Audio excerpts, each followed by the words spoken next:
Good evening, good afternoon, good morning, wherever you are, and welcome to another Play Weird stream. I will be your host for the next couple of hours. I am Ben, and I go by the moniker Ashenhold Art on social media. So I think we've been chipping away at the augmented keyword miniatures, specifically the Charles Hoffman Core Box. And let's have a look at what we've got so far. So I went and did a little bit more work on RoboDog for you guys. So there's still some, I had hoped to get them done for you today so you could get a nice good look at them, but I will. yeah. I mean, like as miniatures go, he's not that small. I mean, this guy's tiny, but yeah. So all the stuff that you're, for anyone that's not familiar with weird games, it's all 32mm scale miniatures. Yeah. Oh yeah. Little mechanical assistant, bless him. So in terms of the game world, I mean, well, this is Charles Hoffman, so he's human-sized, roughly. So you can see it's actually a big old scary robo dog in the grand scheme of things. But I'll get him finished up this week for you guys so that you can get a good proper look at him. Because, like I've said, I'm hoping it, eventually to work on my setup a little bit more. I had planned to go out and spray some more of the plasticard like I've got here for my wet palette, but it was bucketing with rain all day. And sod's law, it's sunny now. And I'm streaming, so thanks for that, Scottish weather. So, well, I'll need to keep that out of the shot because it messes with the focus on the camera. So you've just got the dirty black background of my desk. So that's where we are at the moment with the Augmented. Pretty chuffed with how he's looking. But I thought tonight, given that the Malifaux Burns expansion has just been announced, and there's a lot of chat about masters and alternate and additional keywords and things like that, and all the exciting things that await us in that expansion. I thought it would only be apt to have a go at painting a master. So I have Hoffman here. So we're gonna paint him up a bit. So what I'm planning to do, because I'm wanting this guy to really pop. I want him to look really smart. So what I've done is I've glued him to a small base. So it means that accessing the model for painting everything's going to be a lot easier. He's not staying on this, he's just been super glued on. And what I'll be able to do is just snap him off that without interfering with any of my paint here, because remember that the super glue doesn't melt the plastic together like your glues like these do. So they're two separate pieces with an adhesive between them. So when I break that off, it'll be fine. And I just blue tacked this on here, so this should come off for me like that. And it's just going to make painting him a little bit easier for us. And then when we're all done, we'll glue that on there. Or we're going to paint them as separate pieces. And what I'll probably do is just glue that onto a cocktail stick or something and put it in a cork. It's all about making it as easy for yourself as possible. Yeah, Etheria. Just little things you pick up as you go. I've got lots of bits of cork here with paper clips and bits of wire on them, and you can glue heads and things like that to them. I've not done Hoffman's head separately because I knew that I would be able to get access to it pretty easily with the backpack on.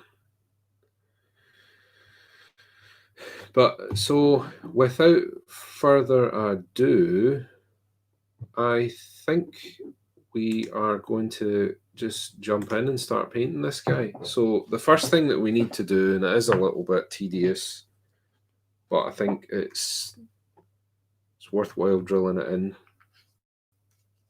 and that is we need to black out everything that's, I'll use a 0, I think. We need to black out everything that's not going to be metallic. So it's pretty straightforward for us here because we're just going to do all of this top half here. These kind of bionic legs, they're obviously going to remain metal. Can't wait to see where we go with Mr. Hoffman. Hopefully we go somewhere good with him.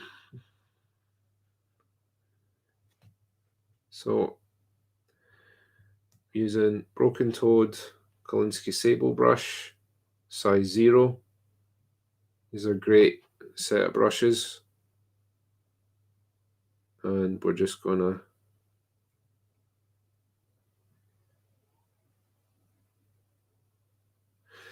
are all the colors already decided yet? So sometimes when I'm working on a project, I will have already decided what colors I'm going to use. Sometimes I'll do things pretty freeform, and then other times I'll do a bit of both, where I'll have a vague idea of what I'm wanting to do, and then I'll maybe change things up a little bit. So I'm just going to, so what I'll do is I'm just going to slap some of this on. Because we're base coating here, we want that to be as thin and opaque as possible. You just want to find that sweet spot, because we want to paint this, we want to be as efficient as we can with painting. So. And for the black, in case anyone's wondering, I am using Vallejo 950. Don't need any other black. It's the best.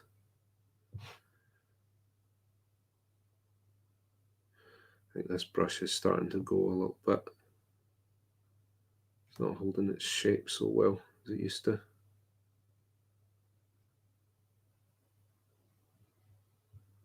Sometimes you get a duff brush.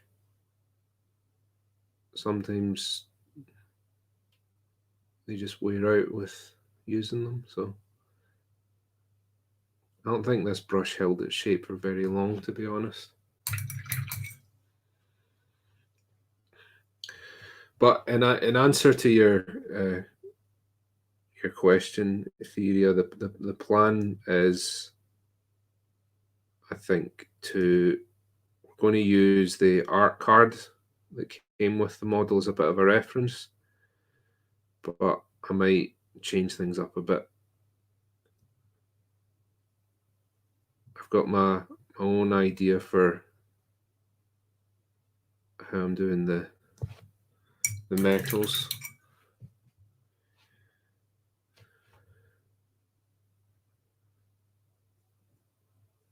I just want to cover all of this.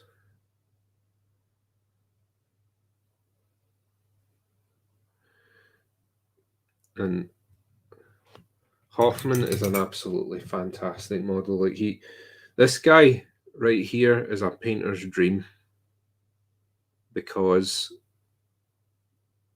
as I mentioned before, contrast is not all about color.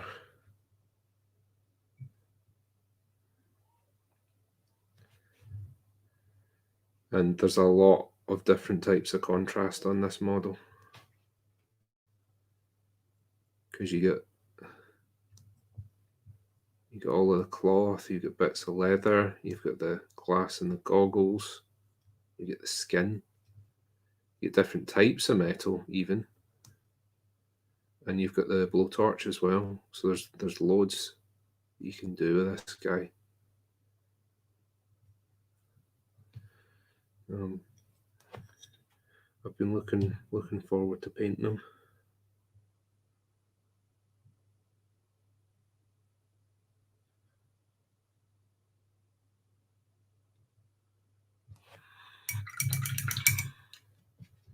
So we're almost there.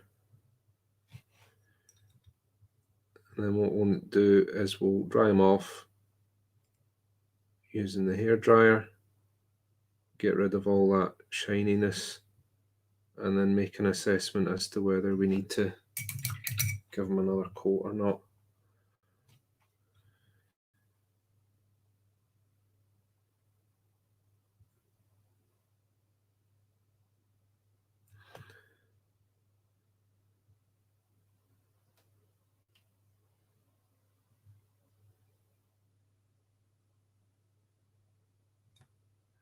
A little bit messy there, but that's fine. We can work on that later on.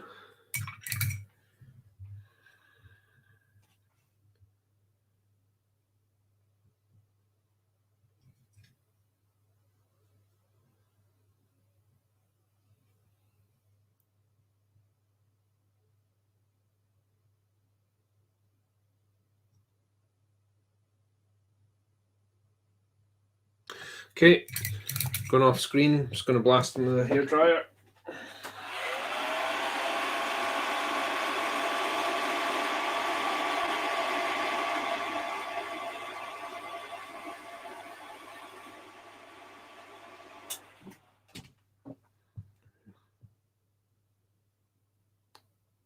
So we've got a couple of gaps there, not too many, but still a little bit of the metal showing through. So I'm just going to quickly,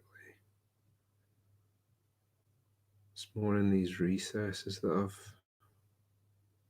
missed. And I think I'm going to have to give up on this brush. Just does not want to hold a point at all anymore.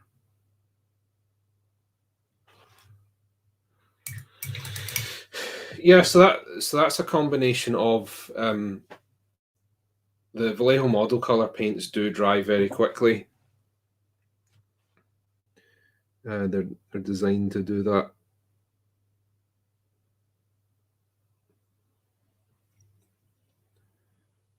I've also made sure that I'm applying thin coats that are nice and opaque. That helps things dry out also. And then obviously we just speed everything up using the hairdryer, but we want that paint to dry as quickly as possible, really, for us to go about this efficiently. So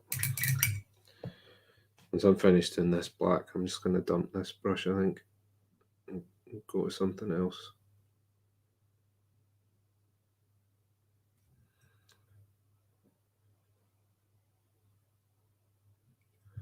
We'll have a look at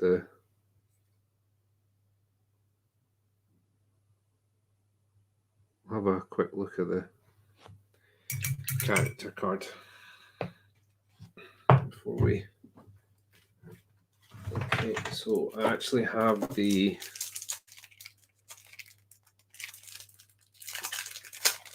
cards here with the very evocative artwork. So here we go. Here's Hoffman. Oh, sorry about the glare. There we go. So he doesn't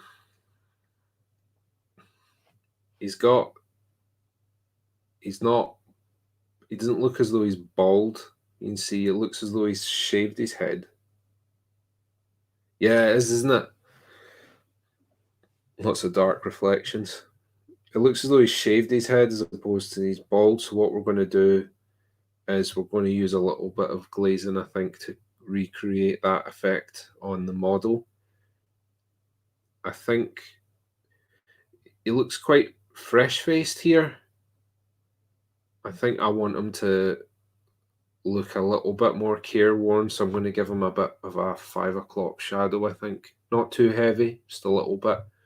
That's going to help to emphasize like the squareness of his face, and it's going to frame this part of his face where his eyes are quite nicely, because you're going to have the stubble here, stubble here.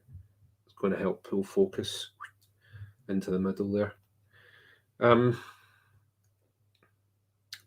I think we're not going to go with a white shirt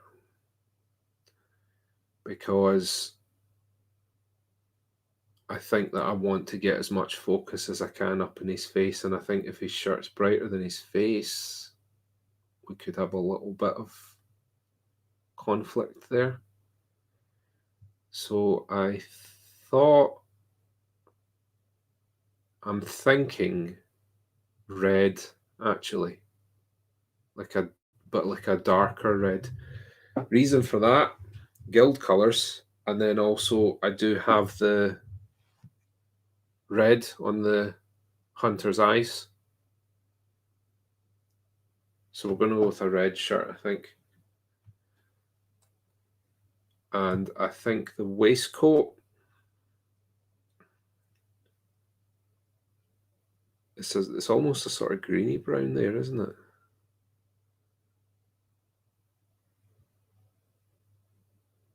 We'll worry about the waistcoat later, but we've got the groundwork laying for what we want. So yeah, I don't know if that's because it actually is like a sort of olive brown color, or if it's the way that the light is reflecting, because there's a lot of green reflections if you look at the image, because you actually have, there's quite a bit of green on the gold. There is some on there's a little bit of green in the, oh excuse me, I think I'm going to sneeze. False alarm. I think it's false alarm. Yeah, there's a little bit of green rather, not gleam, a little bit of green reflected on the steel in places. And you've got a little bit of green reflection up here, which again, it could be, it's that sort of bottle green glass on the goggles, or it could be that he's in, and then, that maybe there's a lot of plant life around him, and that's why you're getting a lot of the green reflection. Also, it looks cool because you get this nice visual harmony with the gold, the goggles, and the waistcoat, haven't you? All ties together quite nicely. Olive and red, yeah, they could work well together, couldn't they? So, yeah, let's see. So, need to dry this off a wee bit more.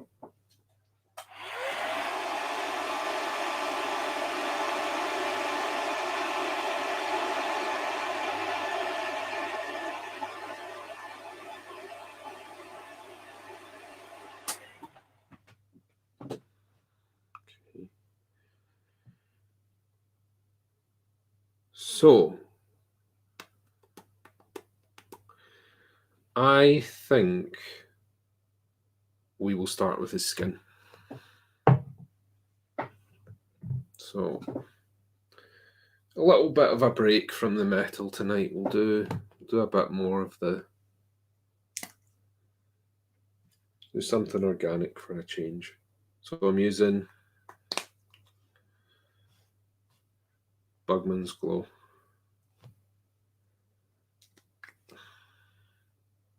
And I'm going to highlight up with this. Nope.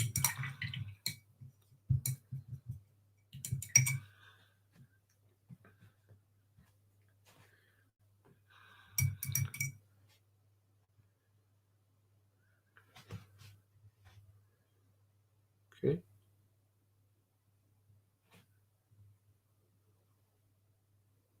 So we're base coating here, so we want to work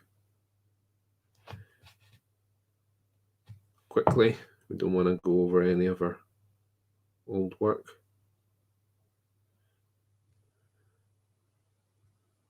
We're just going to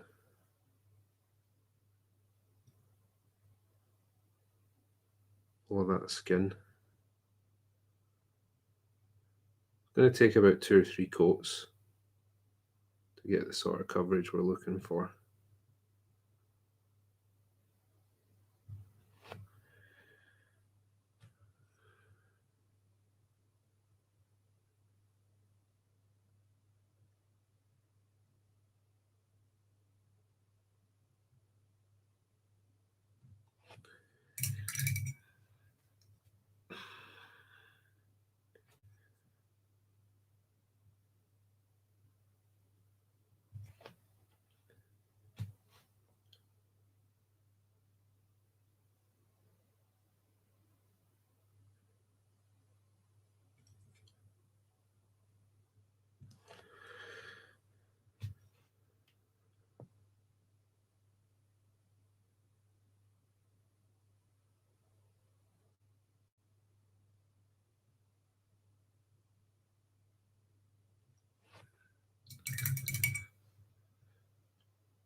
I'm not too worried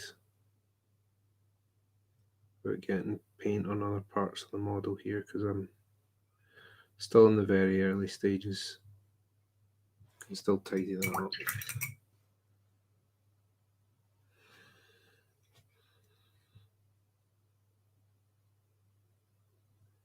Just want to get some good even coverage. Okay, so hit that with a hairdryer.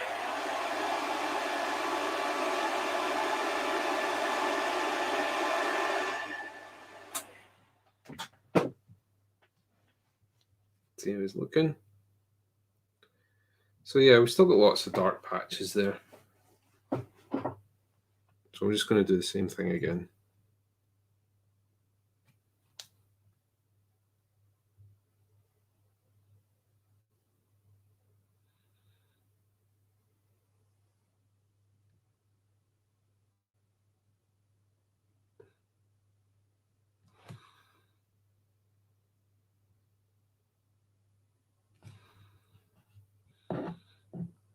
Yeah, it looks like it's going to be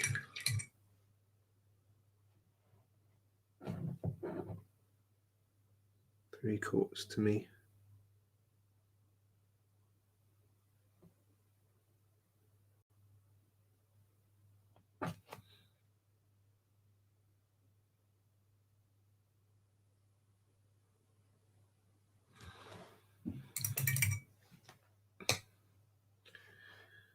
Yeah, still some dark patches, so I think a third one will do it.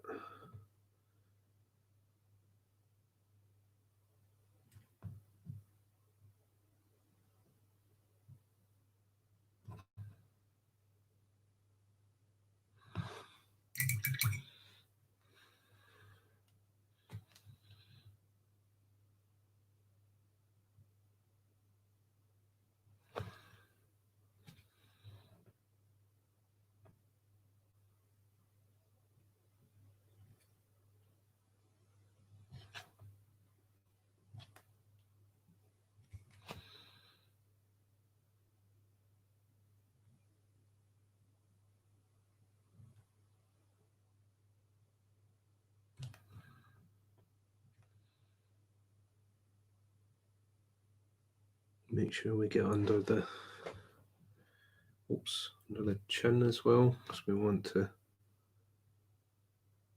make sure that all of our shadows make sense. Okay, I think another one.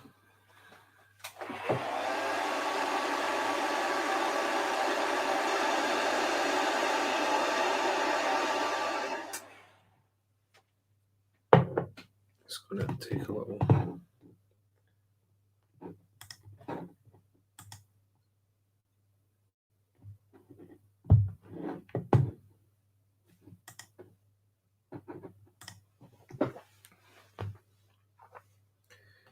Okay.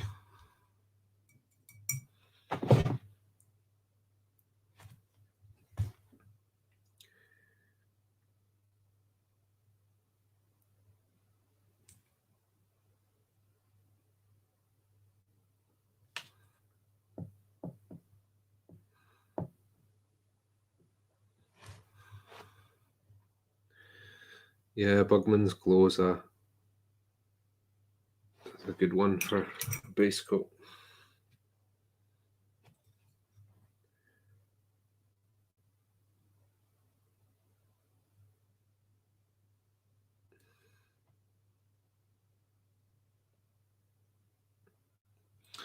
I mean, there's different ways of doing skin. Some people, what they'll do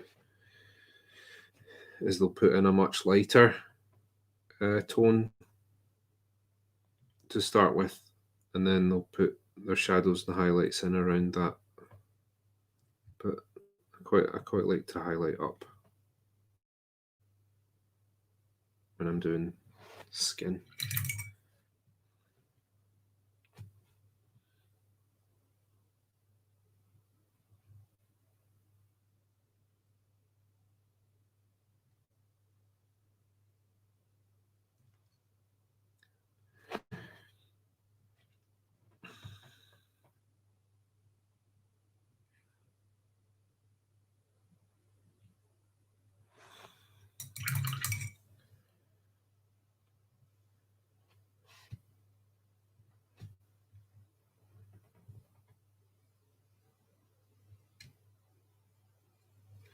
Let's see, it's focusing in and out a lot there. I need to,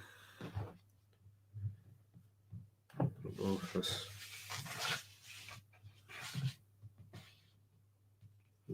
is that any better?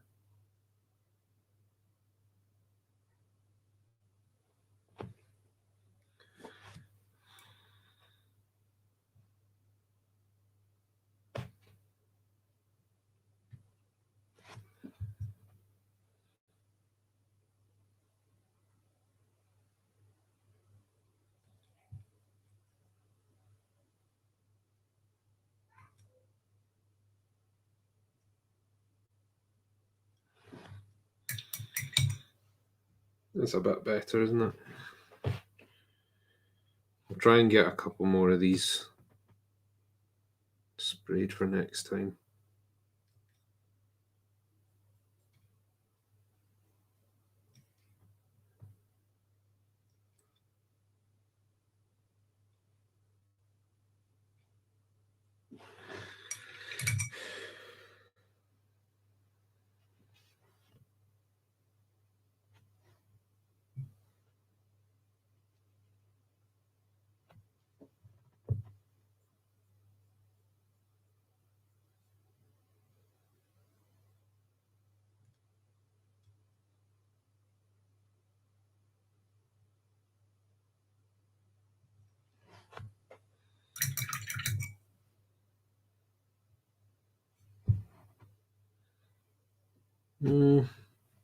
And you can do a little bit more.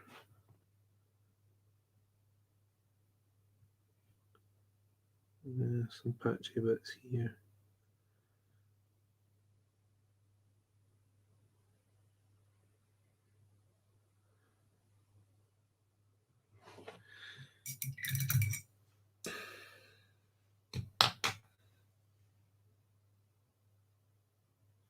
Okay, is that better?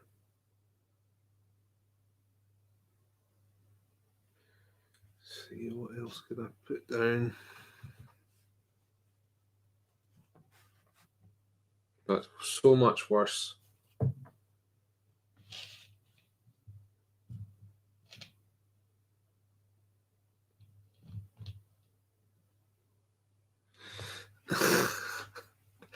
And if you could be a dinosaur, what kind would it be? Why is it Malosaurus Rex? Well, I mean, I think it's all in the keyword, isn't it? Apex. You get nothing to worry about. You're at the top there. Living the dream. Apex and your fate.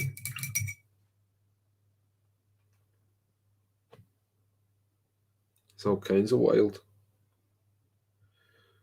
So much better than being a T-Rex who would the fate makes you fancy, yeah.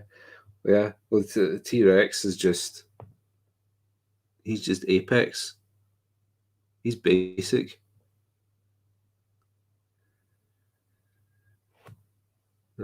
Malosaurus has got it going on.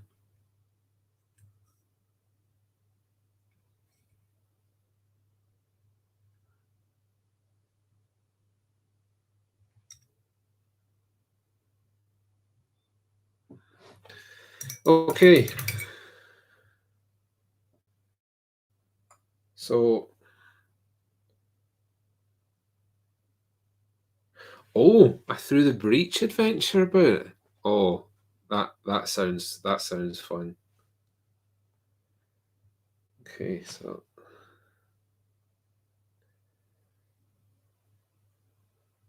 we've got a pretty solid base coat there. So what we're going to do is we're going to start highlighting up. What we're going to do first, because he's got quite a healthy glow to him, I think. So we've got a few different things that we can use here.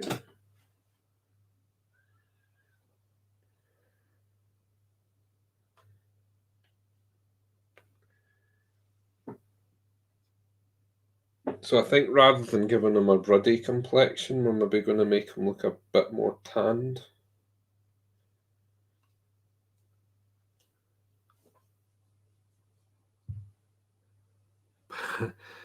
Apparently the Malosaurus Rex has a lot of tongues that could come in. No comment. We're not going there. Well, I mean, it'd be handy, like being an apex predator, right? Because if things try to get away from him, you could grab them. Yeah, good save, Ben. So yeah, completely threw me off my stride there. Golden skin. And what I'm going to do is that was what I was thinking of too, of course. Right, so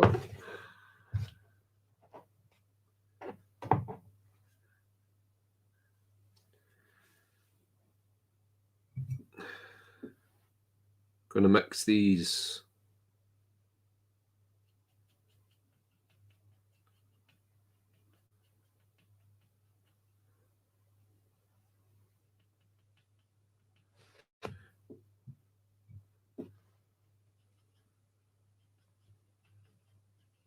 Okay.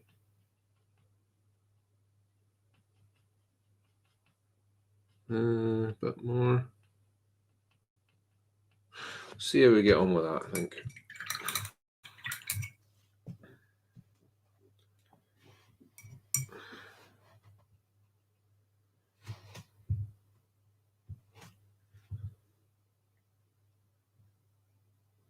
Okay, so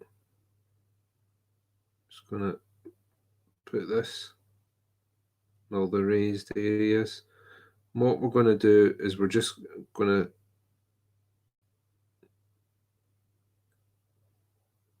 put it in like that. So we're leaving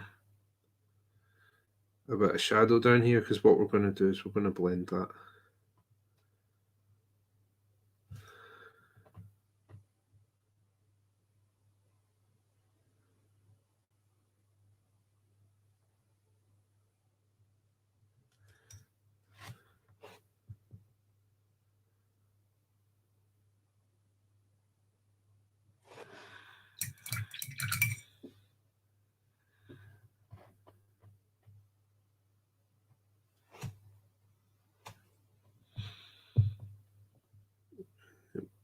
We want to make sure that we're not covering up all this stuff in between the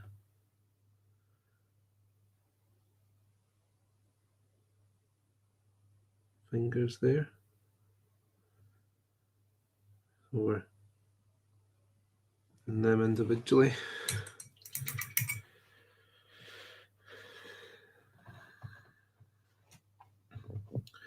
Now this color has a lot more warmth to it than you guys are seeing on camera.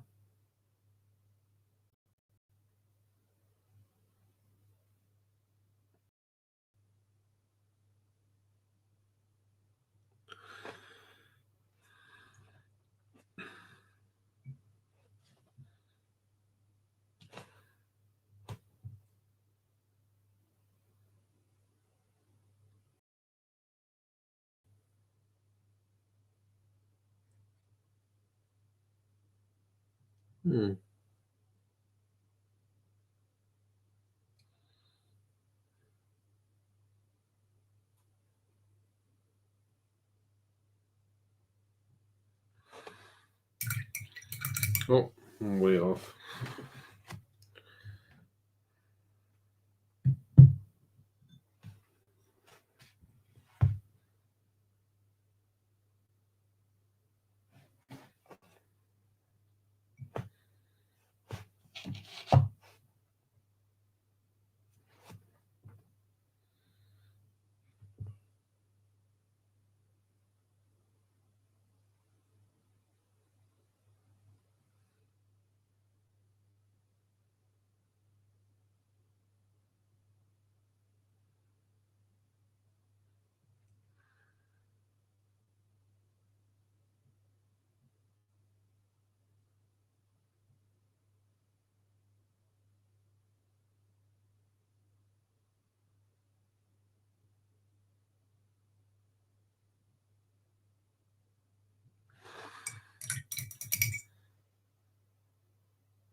Been looking over the painting contest entries, and man, there's so many fun and awesome models. I loved the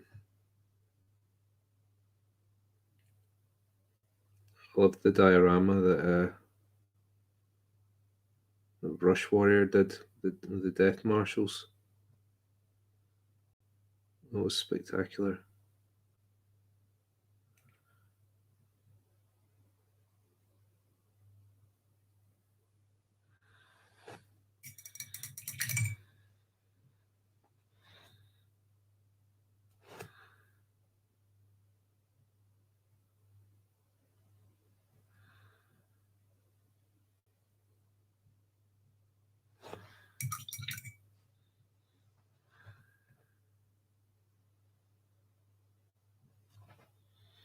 It was the theme was hot, hot, hot, right? So it's quite interesting to see the different spins on that people put in.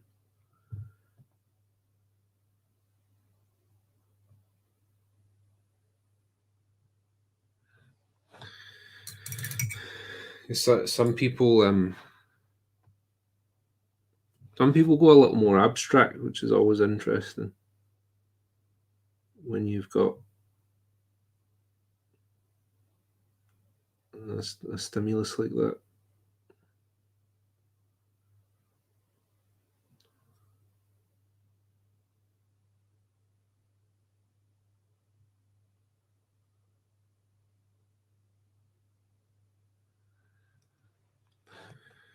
Okay.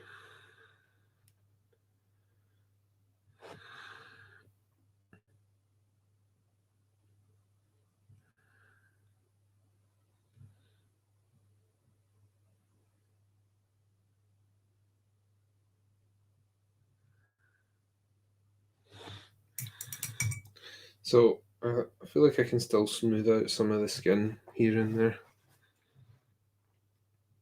So I'm going to do that. Get his head painted in first.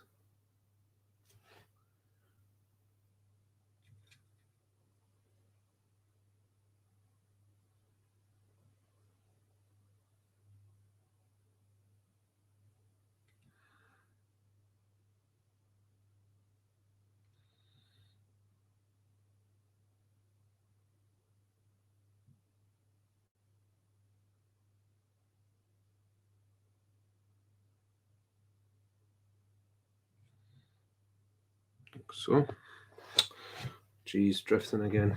Apologies. Just really concentrate on the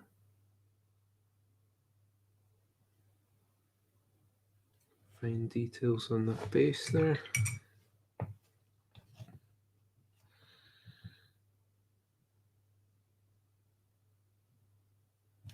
Getting that skin really smooth.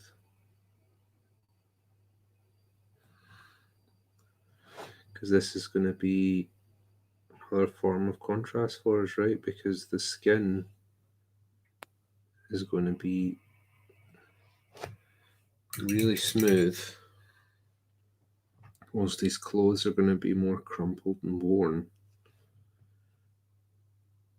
Then the metal's going to be a bit distressed in places. So, a tiny amount. Now just blend all that in.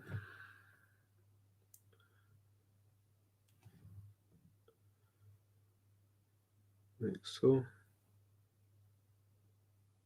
A little more there.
Oh, Kalinsky followed.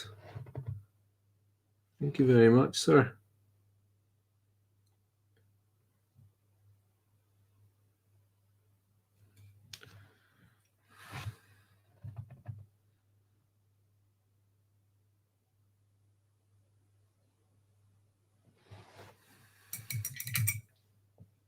I was watching Kalinsky's stream earlier, and he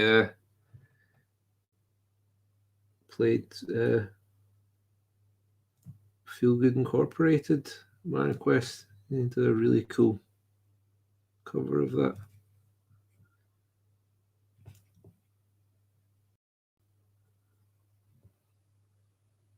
Yeah, I was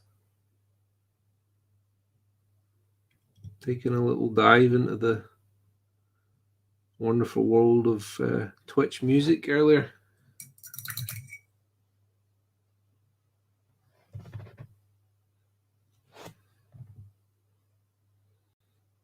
And got a bit of an education.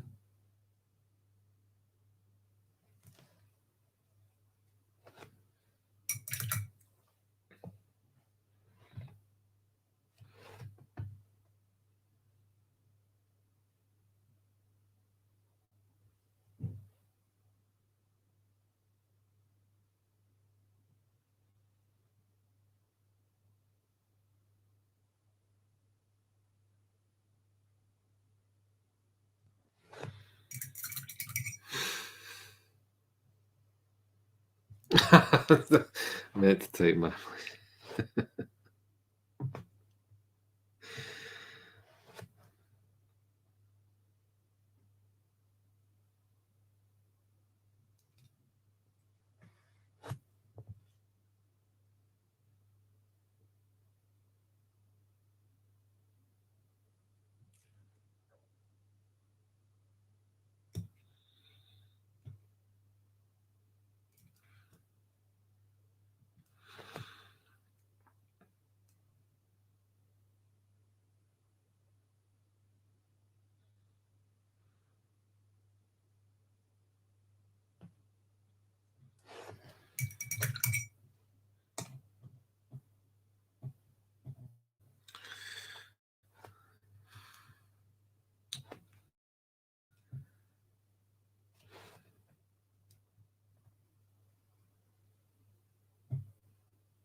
Etheria and it's Kalinsky know each other, Twitch, so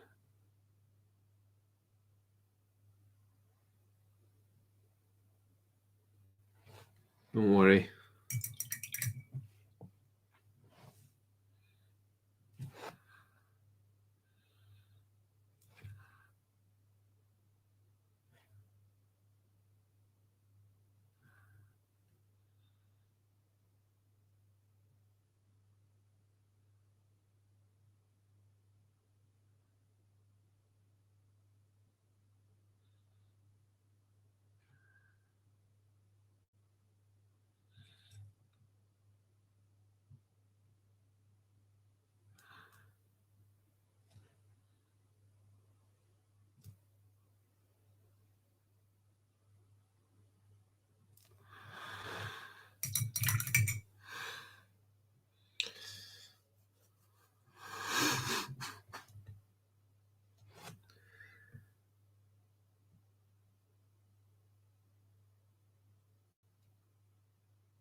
Yeah, exactly. Don't you make me turn this car around, you two. Right? Behave yourselves.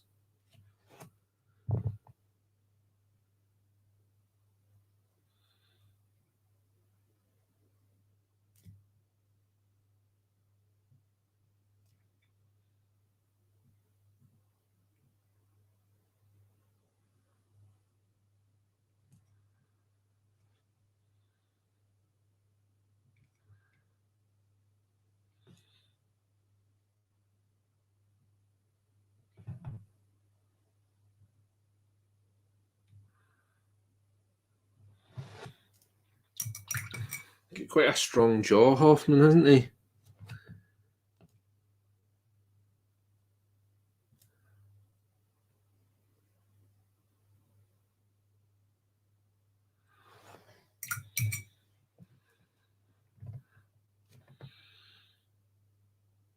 Look at that.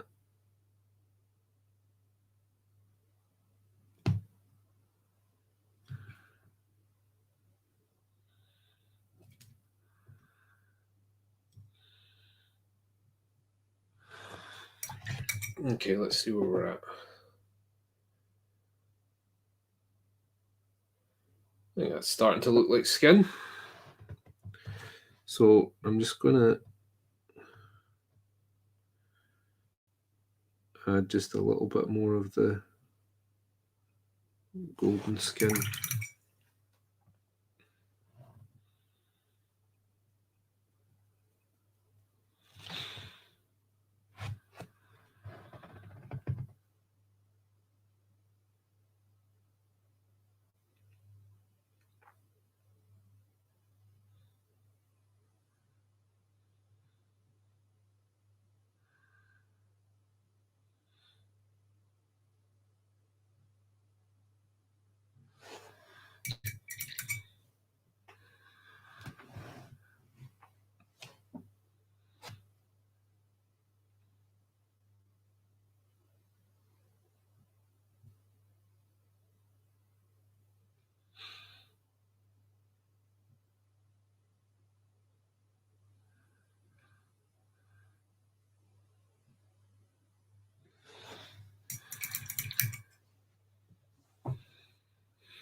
Beard cam.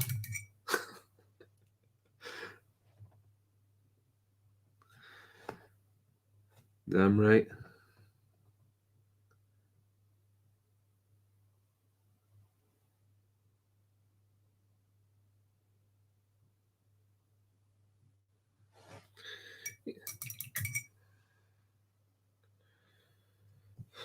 Most embarrassing hobby mistake you've made?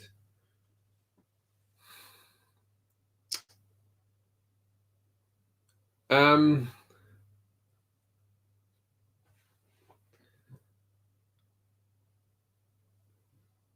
there's probably so many that I can't even. So what one? I guess I'll go with the one that well, I'm going to take a drink first. Then I'll tell you a story. Not really a story. Sorry at this point, yeah. So I think for me, I would probably say there was one time where I made this like really elaborate scenic base for a model that I'd built, and it was a really fancy, expensive model, and it was a commission, so I was being paid to paint it, and I'd made this scenic base for it, and so what I used was, and I think I'll cover this because I'd quite like to do some basin streams with you guys so you can see some of the things I use, but I use this a lot. This is cork bark. And so when you see if I've used bits of it on. I'll show you this Death Marshal. So see these rocks here. That's actually cork bark broken up.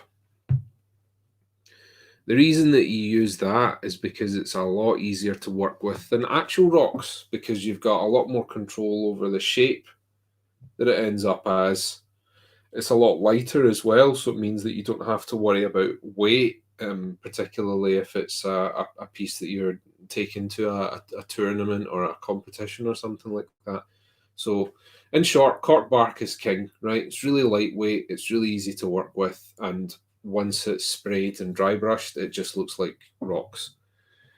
So, you can break it up into small pieces like this, or you can keep it pretty big to use on like big statement pieces. So this big fancy resin model that I painted, and I posed it on this rock, sprayed it and all that. And I was really proud of it. And I showed it to my friends in the group chat. And the first thing one of them said is that he looks like he's standing on a poo.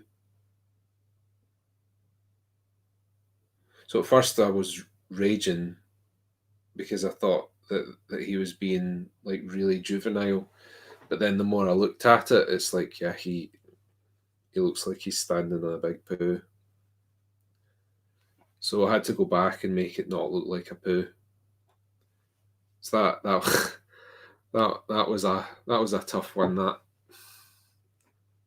accidentally made my model look like he was standing on a big pile of dung. I've had loads of spillages. I've not. I mean, I make loads of mistakes. Like everyone makes mistakes.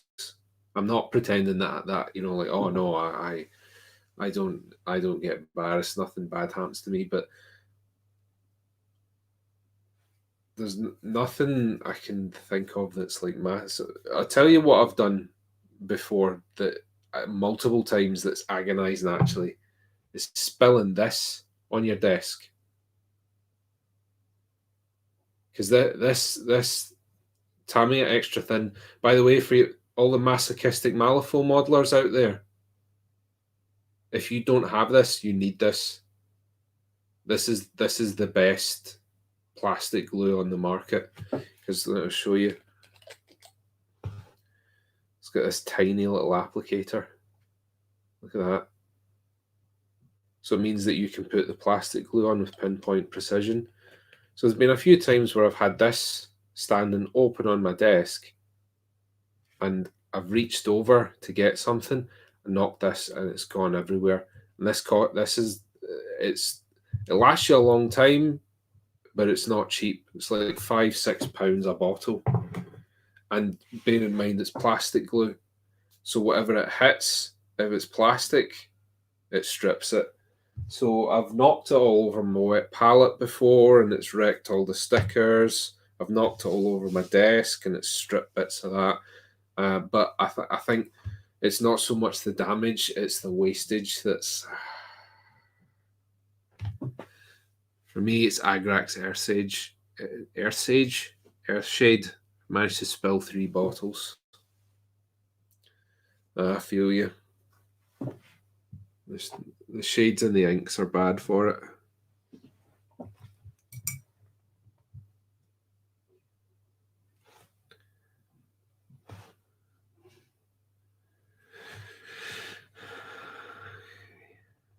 So, back to Hoffman.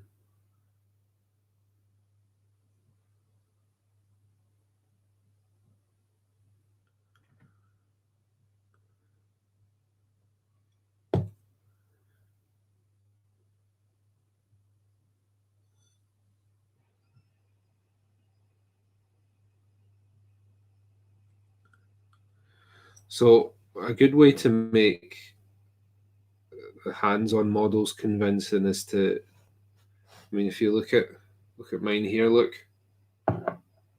See if we, oh there, that's better. Look, if I can get it where it's not as harsh. That better? No, I'm too white. Anyway, maybe here.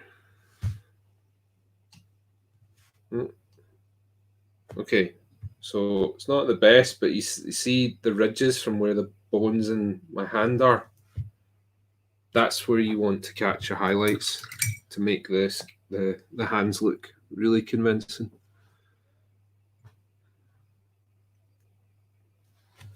You don't want to make it look too stark, of course, so after you've built up the colour a bit, that's when you want to start picking that out, see like we've done here.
Malifaux Burns looks really exciting.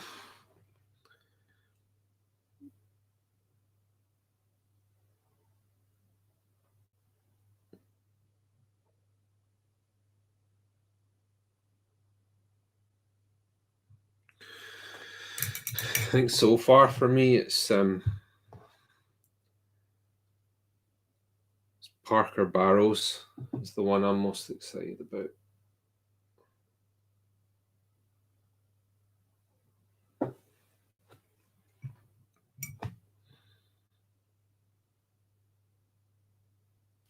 The Dead Man Walking.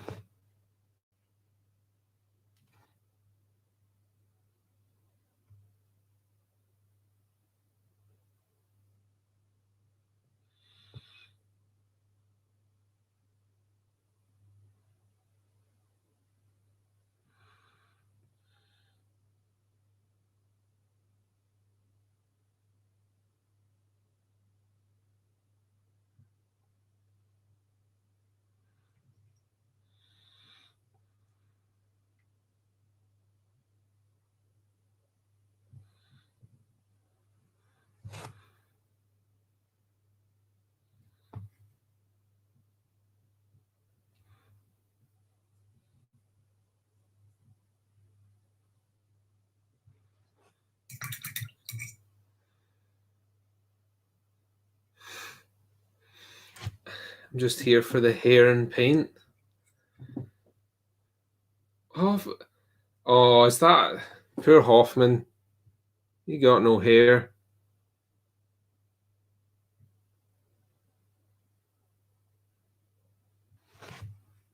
Poor guy.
Yeah, the hush box for the Explorer Society. They look really cool. I love the is it spell eaters? Are these spell eaters?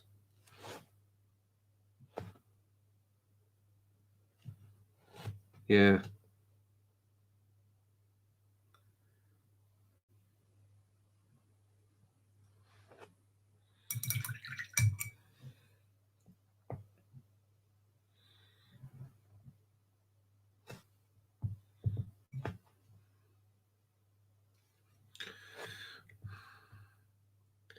Well, yeah, I've not actually played the game myself yet, Kalinsky. I've just been doing the painting, but I do have got a game coming up. I think I'm probably going to have a game early next month, the first time. So I'll be rocking the Hoffman crew. But you've picked a good time to jump in, I think, because they're about to do a big old narrative expansion to it.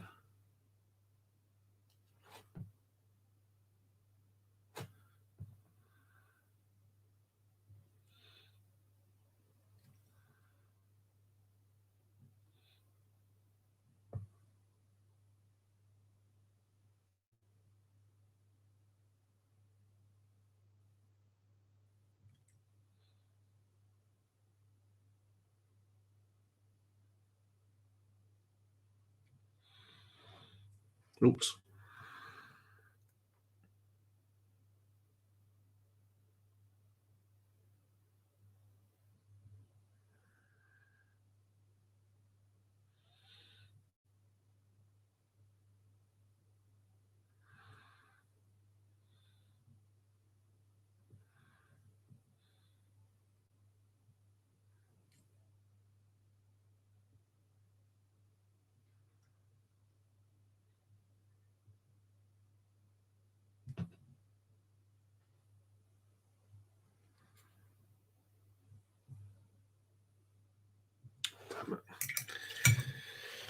So what I've done just there is I've tried to go over and apply paint on a patch that hadn't fully dried yet.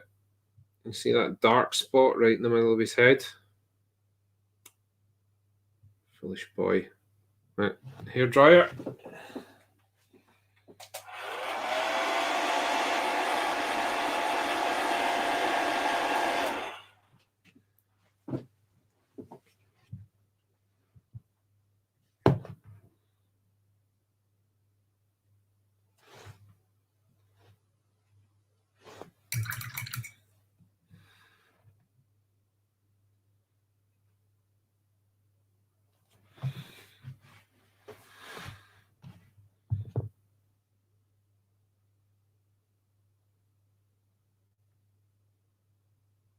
Okay.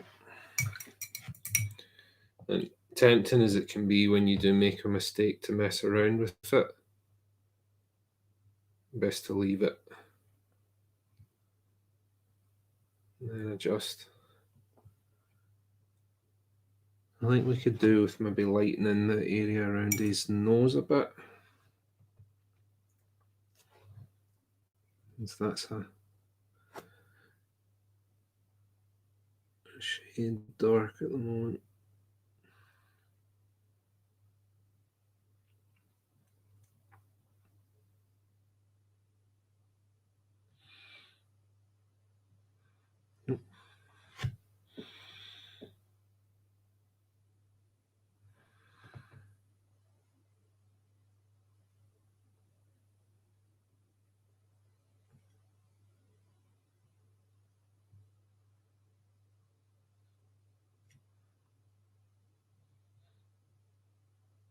Quite happy with how his skin's looking overall. Okay, I think we can go up scale a bit. So I'm just going to do small incremental adjustments. So just there we were using golden skin. I'm going to go light skin.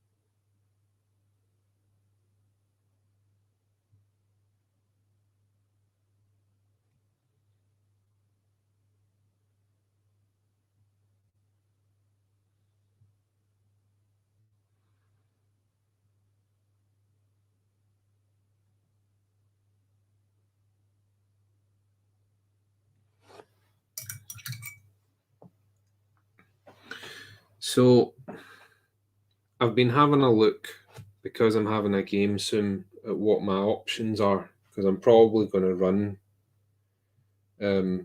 this guy, Charles Hoffman, with the Augmented. And I keep forgetting that because he is Guild and Arcanist, that I'd obviously have the option of running him as Arcanist if I want to, because I keep just thinking, oh yeah, I'll just run him as Guild.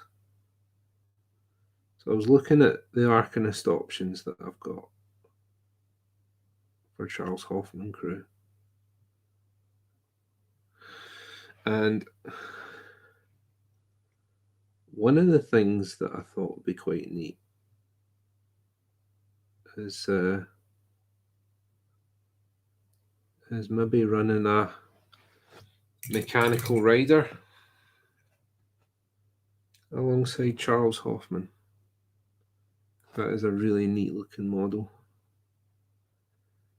And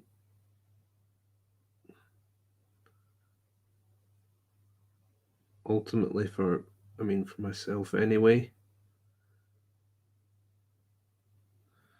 the rule of cool is a big deal.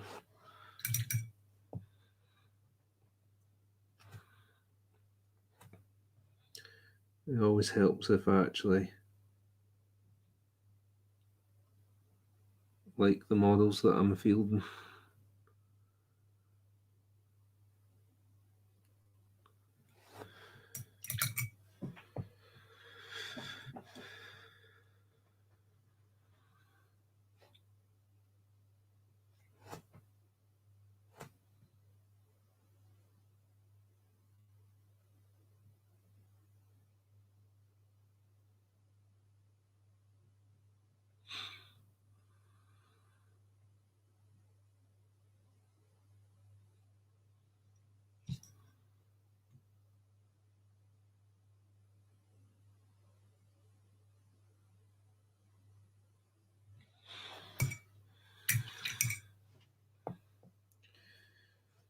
I'm pretty happy with how the arms are looking, but I feel like the face could do a lot of work.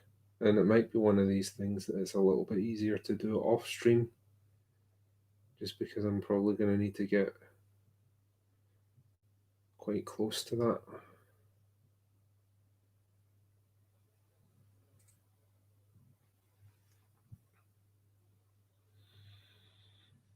It's looking a little bit rough under there. I think I'm going to go back to Golden Skin,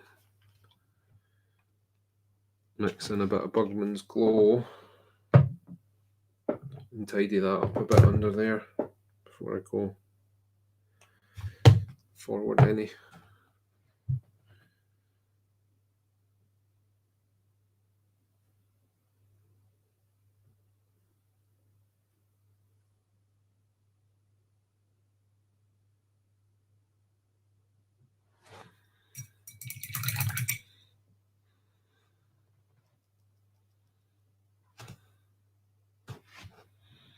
And thin that down a bit. Yeah.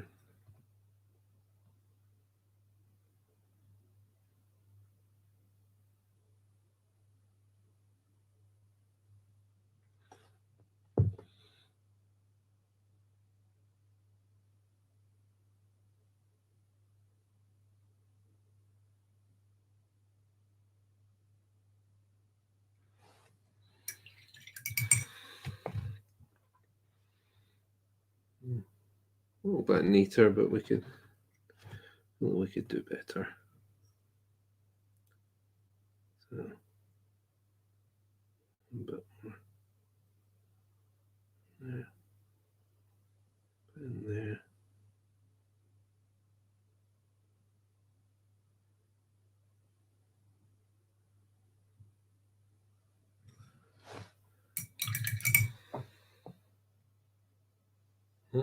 Just wanting to focus on the line.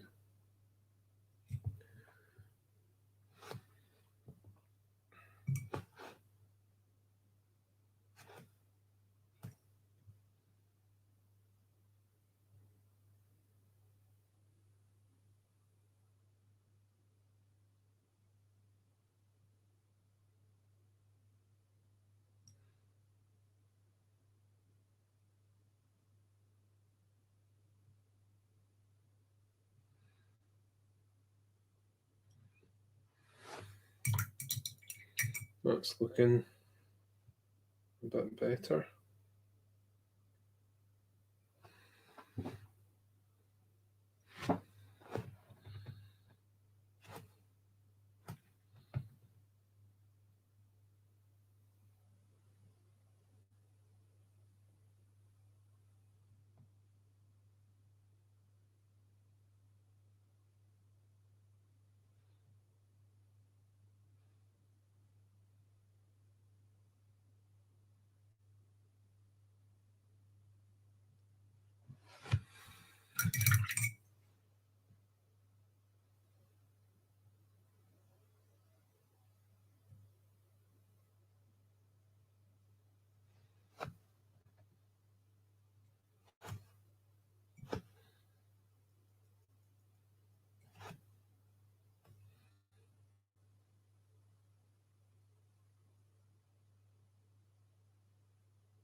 Just trying to smooth out the skin on his face a bit.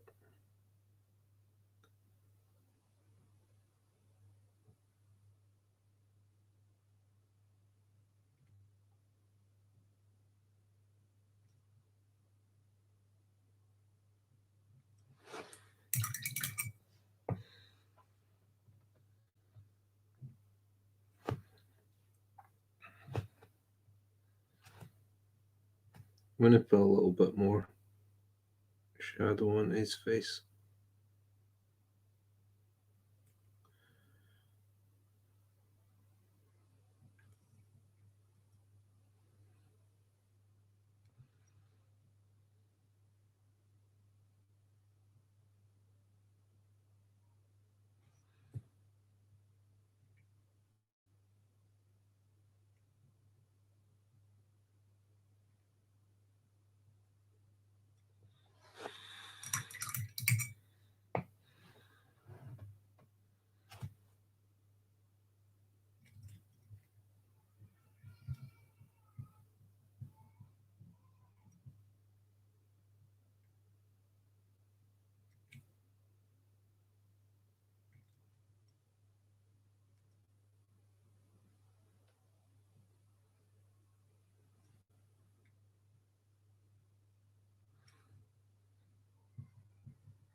do apologise if you can hear that squealing there at my 2-year-old son.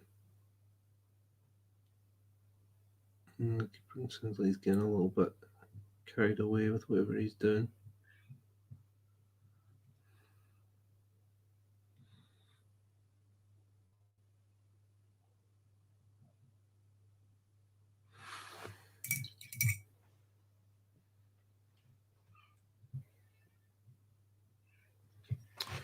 Just take a wee drink. So, I mean, overall,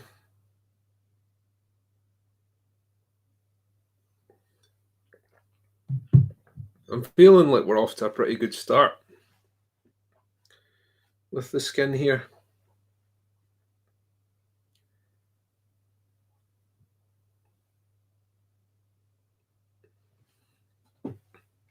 But you can see the benefit of doing lots of very soft, gradual blends, hopefully,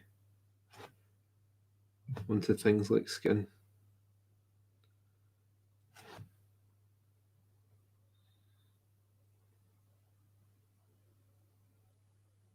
So overall, I think I can agree it's looking a lot more convincing. And as I normally do, I'll endeavour to get some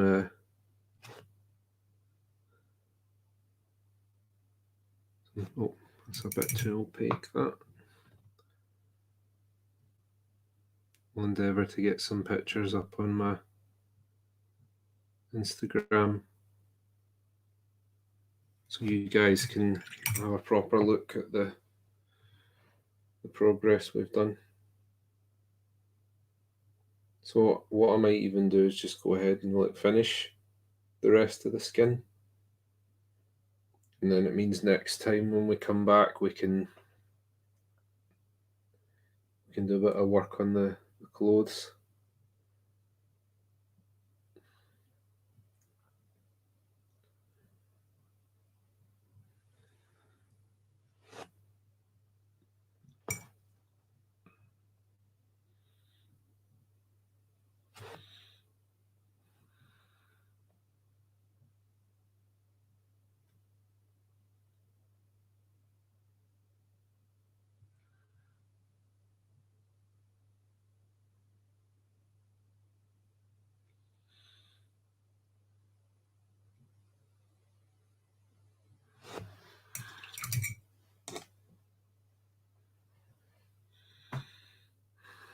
Thank you. Yeah, it's getting there. I'm pretty pleased with it for a start on the skin. I think the face can do a lot of work, but he's definitely getting there.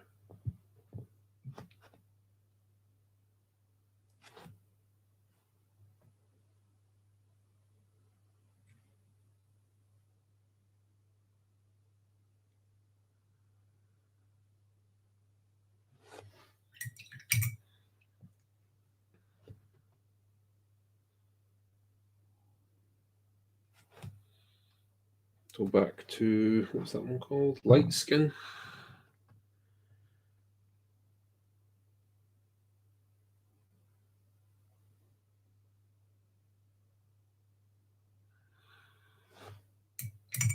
I'm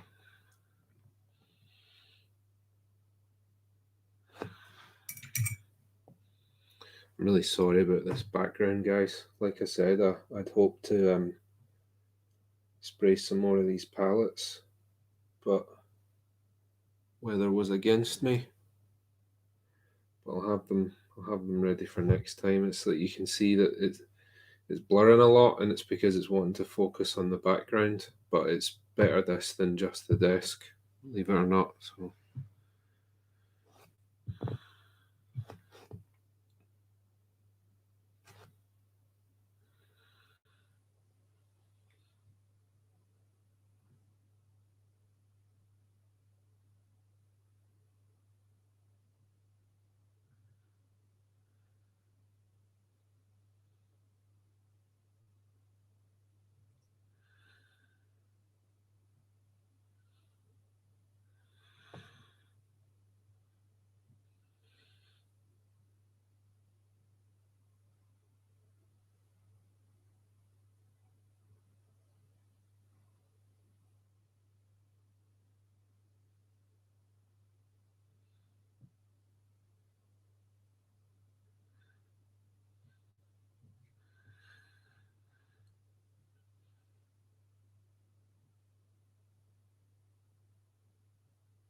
Apologise again if anyone heard that.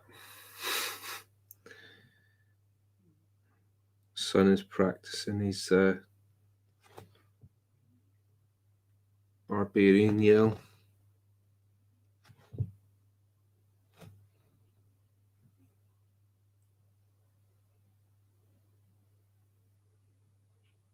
Keyword savage.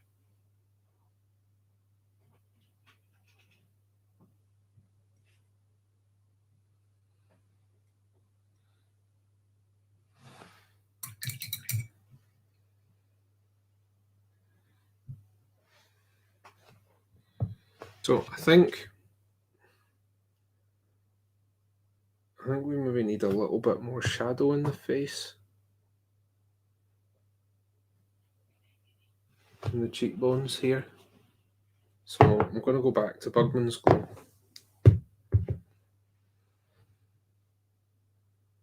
Oh.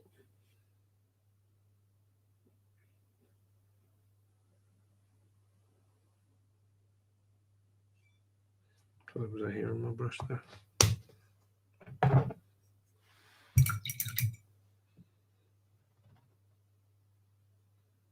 So what I'm going to do is I'm going to very, very thin with this.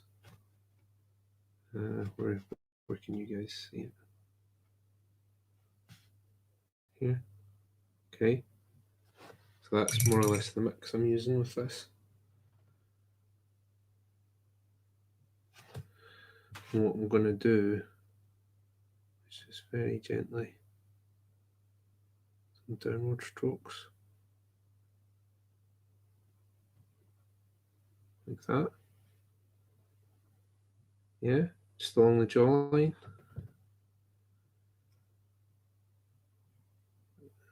Just right in here.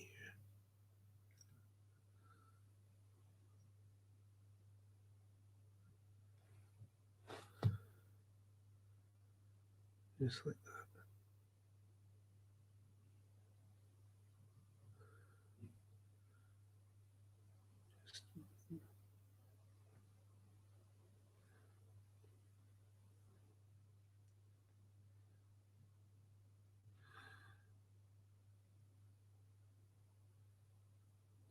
I want to be confident with it.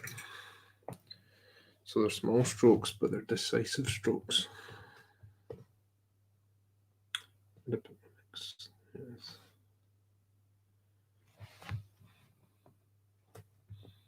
And then the same head. And the back of the neck here. What we do is we pull that into the shadow. That's going to help to create our effect.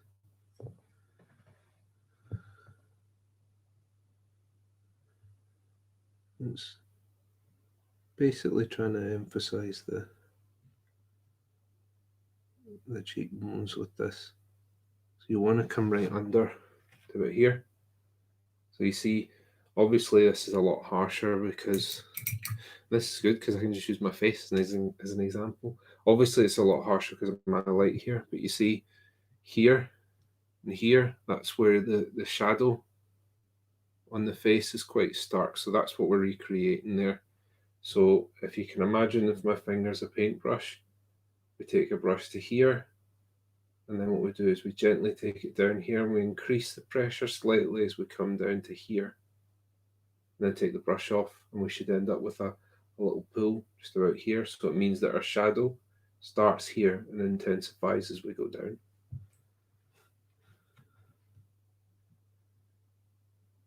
Just like that. Yeah.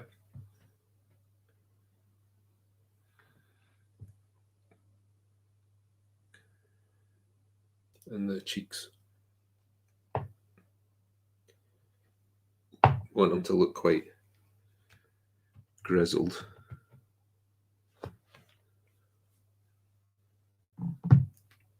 It's a manly Hoffman. That's Hoffman.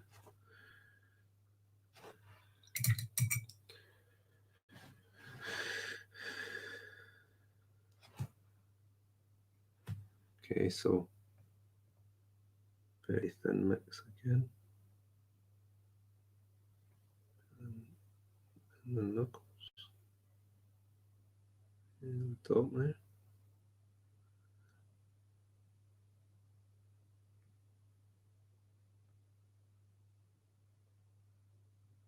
There.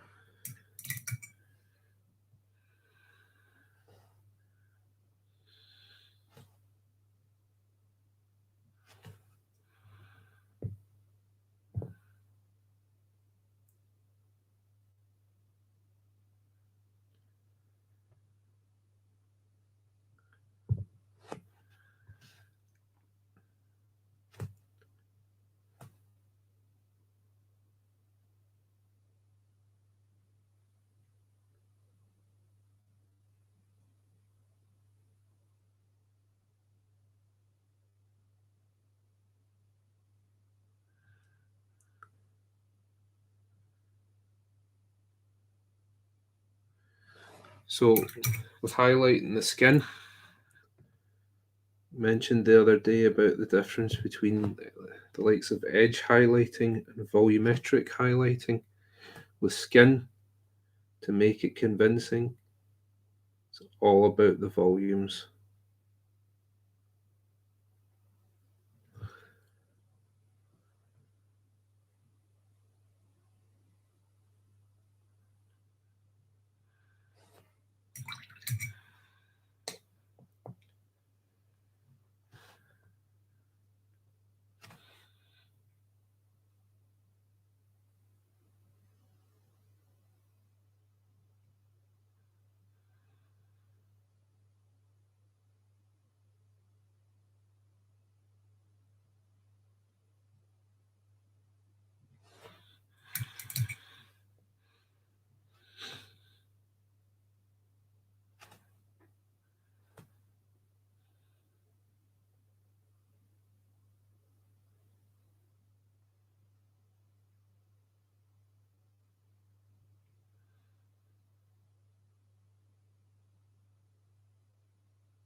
I'm gonna need to respray this palette soon. I'm struggling. Like I'd go away from the palette and then I go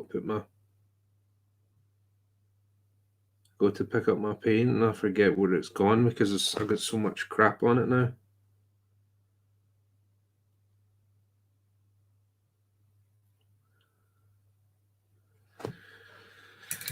Look at it. It's a shambles. So this is an A4 sheet of plastic card. It's covered. Look at it.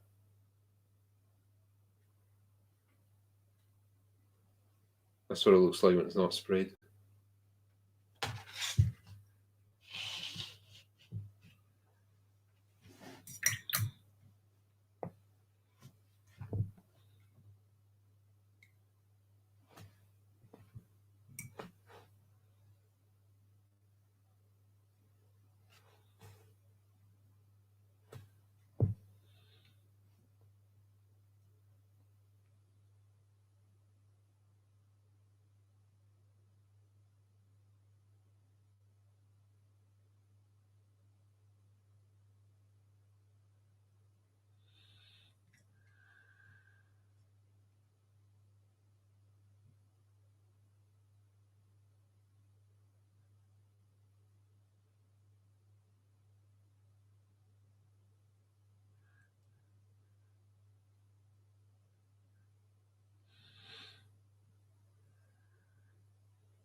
Still got that little dark spot on his head, so put a little bit more of the light skin on first for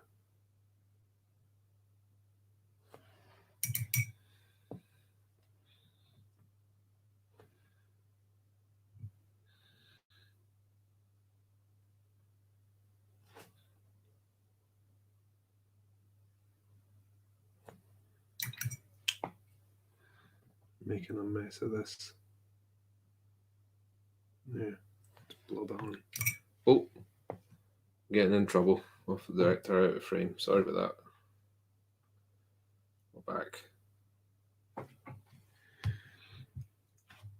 So I will endeavour to get some pictures of this up on the, because he's a bit overexposed as well. So what I'm planning to do for next week is I'm going to have a grey palette in the background here, because the black's overexposing the lighter colours,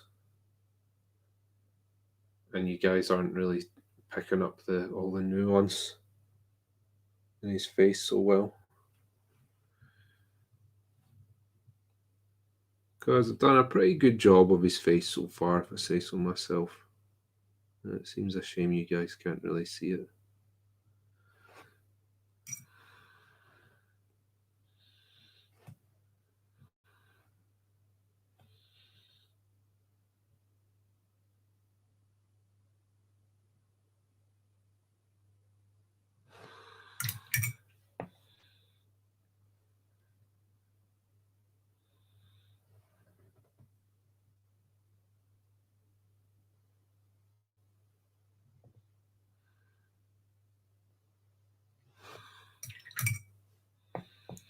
So we've got a little bit of time left. So I think what we'll do is we'll have a go at doing this double, I think. So there's a few different ways we could approach this, because if you see, you'll notice some guys, if they have quite like a heavy 5 o'clock shadow, it's almost got like a sort of bluey greeny colour to it. So we could actually use a little bit of Incubi Darkness, which I think we will do. We can maybe lighten it a bit. So this is going to be ultra thin, because we're going to try and sneak up on this. So how's that going to look against that? So I'm just doing a little test here on my painter's thumb. So I've got the green on that. I think it's going to be a little bit stark. So what I'm going to do is I'm going to start with a lighter colour, and then what I'll do is I'll shade using the Incubi Darkness. So I think instead I'm going to use Rainy Grey, which is a sort of brownish grey.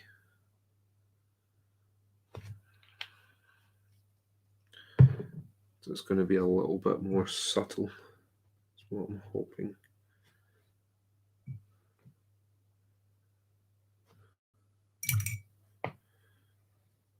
And again, very, very thin, because it's better to do small incremental changes and sneak up on it than it is to big sweeping changes that we can't do an awful lot about.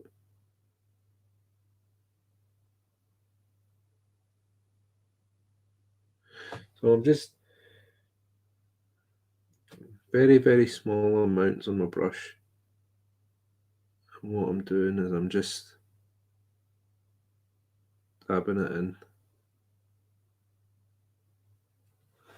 onto the areas the 5 o'clock shadow would be.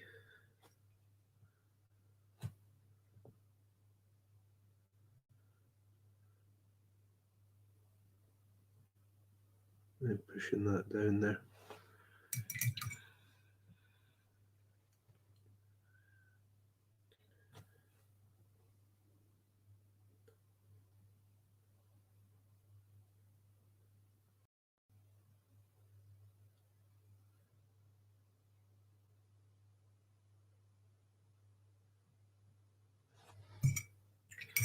So I was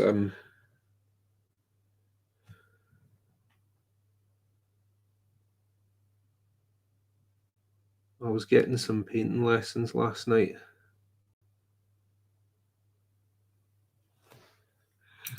because I'm always trying to hone my craft. So I take lessons with painters that are better than me to do that. At the moment, I am getting some private lessons with Tommy Sewell, the miniature painting tutor. And one of the things, I spent a long time last night just working on blending. And I got pulled up at one point because I said that I thought that a blend that I'd made was too subtle. And Tommy immediately said, "There's no such thing." There you go. No such thing as a blend too subtle. Make of that. Man, I'm fighting with this camera tonight.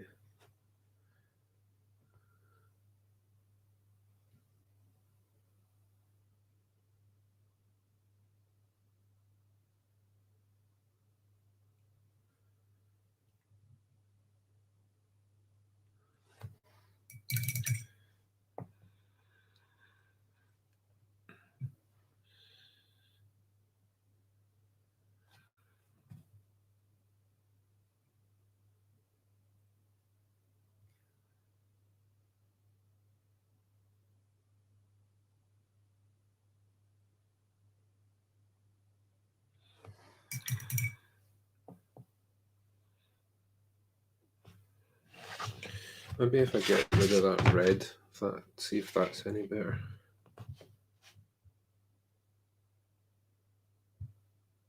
A little bit dark.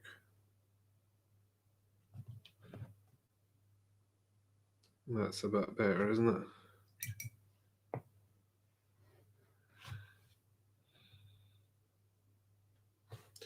I need to remember where I've kept all my paints. Oh, good grief. Good grief.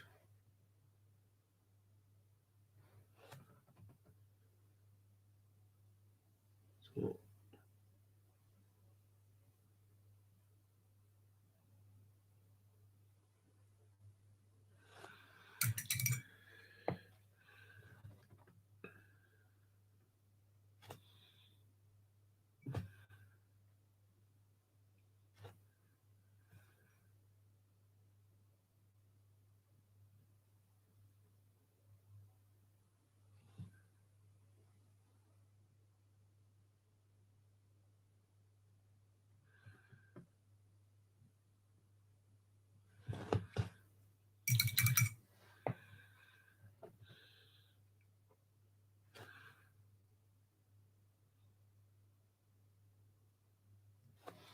I'm just going to let that dry so I'm not pushing around half-dried paint.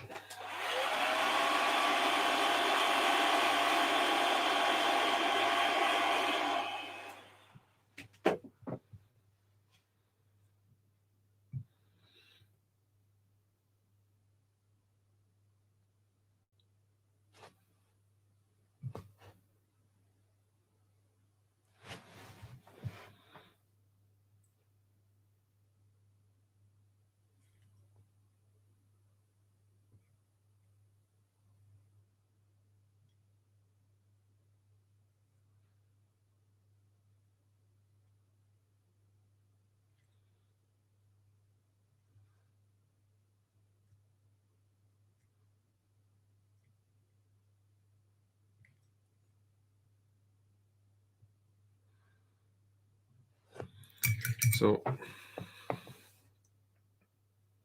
hopefully you can see just like the bits of grey shadow on his face. Oh, that's good. There, you can see that, hopefully. And we've got some good stubble there.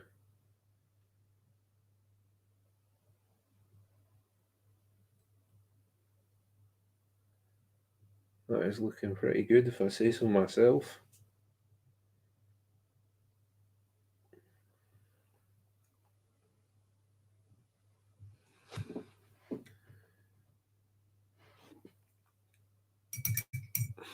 So what I'm going to do, I'm just going to try and finish up getting the grey on top of his head. And then hopefully before we go, we can do a little bit of the incubi, the sort of bluish shadow. Give the stubble that little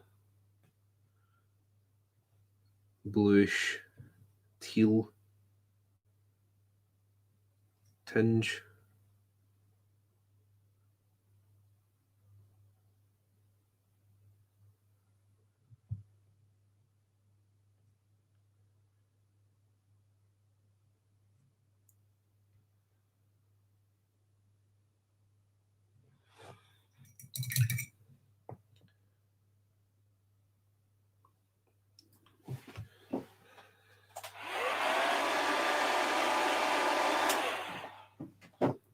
Okay, so I think I've got about 5 minutes left with you guys, so let's try and... So I'm going to mix in a little bit of the grey and the teal together, because I don't want to go too stark on the... So, and what we're doing is similar to when we did the cheekbones earlier. Let me just put it in there. That's a bit too much, that.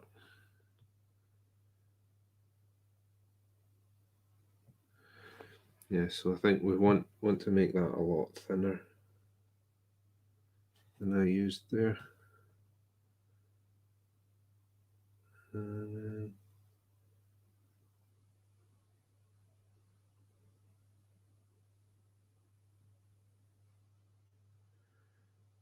then, like that. Just into his jawline. Like so.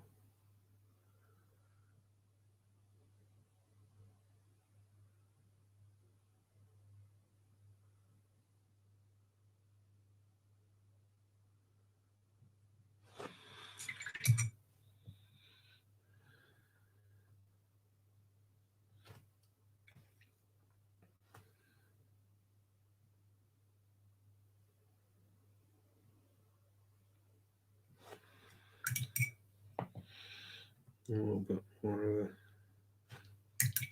the grey, I think.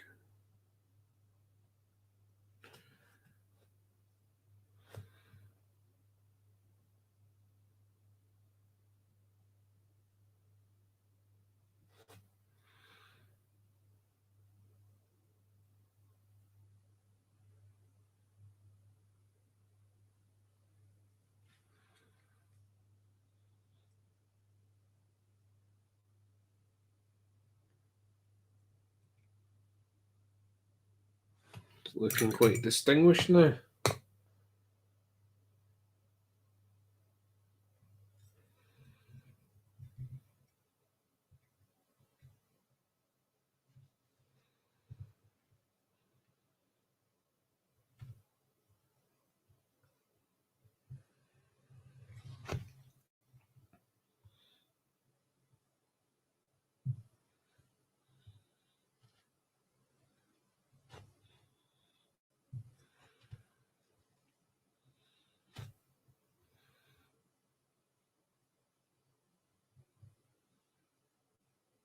Oops. A frame there.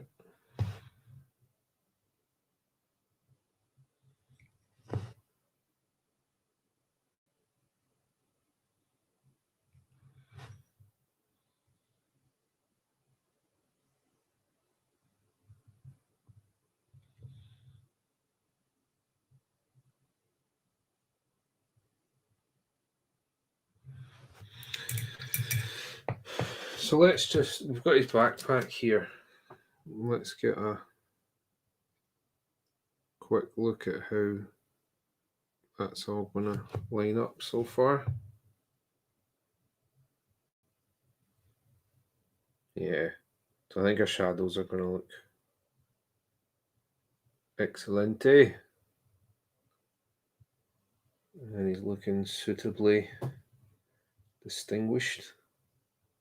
The sinew in his arms is all shown off nicely, but it's nice and gradual. Volumetric highlighting as opposed to edge highlighting. And you can see the stubble on his chin. But it's nice and subtle, I think. Sometimes people go a little bit overboard with doing that stubble. I've done it myself before as well. And it ends up, they look like they've just got like a really close cropped beard. It's just all like a flat grey instead of it being subtle like that. You can do stubble a bit heavier than that, is what I mean, if you want them to look like they've got like a more heavy growth.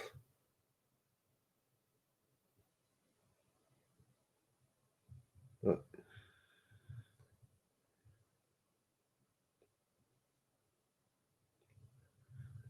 he's looking good.